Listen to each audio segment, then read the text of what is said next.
আজকে পল্টন থানায় একটি হত্যা মামলা, সেটা আপনারা জানেন 28/10/23 তারিখে বিএনপির যে মহাসমাবেশ ছিল, সেই মহাসমাবেশে আওয়ামী লীগ, যুবলীগ, ছাত্রলীগরা অতর্কিত আক্রমণ করে এই মহাসমাবেশকে বন্ধ করে দিয়েছিল এবং সেই মহাসমাবেশে দেশীয় অস্ত্র এবং বিভিন্ন অস্ত্রশস্ত্র সজ্জিত হয়ে তারা গুলি চালায়।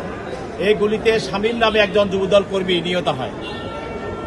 এই মামলায় আজকে তদন্তকারী কর্মকর্তা তদন্তকালে আজকের যে আসামি আবুল কালাম আজাদ, তিনি জামালপুর থেকে অবৈধভাবে নির্বাচিত এমপি, তিনি প্রেসিডেন্ট হাসিনার মুখ্য সচিব ছিলেন এবং তিনি মুখ্য সচিব থাকাকালীন অবস্থায় দেশে গুম, হত্যা, রাহাজানি এবং প্রত্যেকটি মন্ত্রণালয় তদারক করতেন এবং মন্ত্রণালয়কে নির্দেশ দিতেন বিরোধী দলের রাজনৈতিক নেতা কর্মীদেরকে নিষ্পেষিত করার জন্য এবং ব্যাসিস সরকারের সকল কর্মকাণ্ডকে তিনি সুরক্ষা করার জন্য তিনি কাজ করে গেছেন।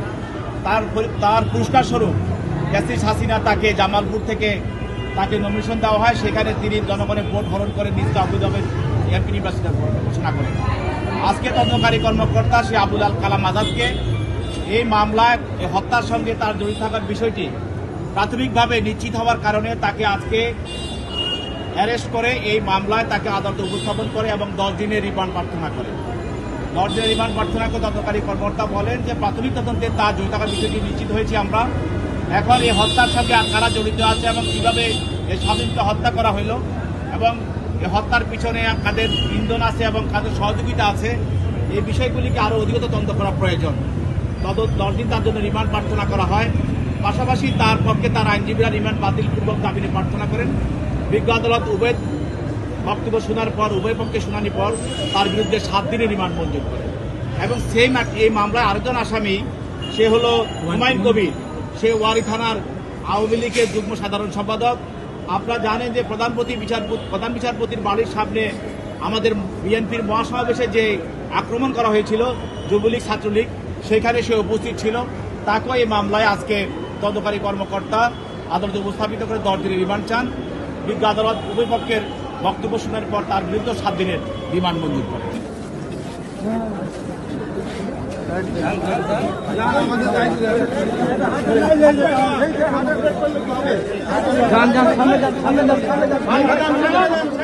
সামনে যান ভাই,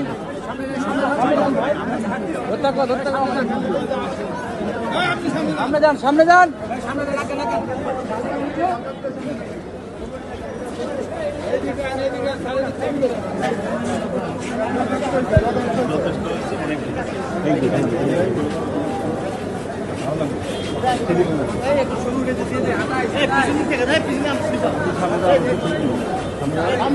সিঁড়ির উপর দাঁড়ান না,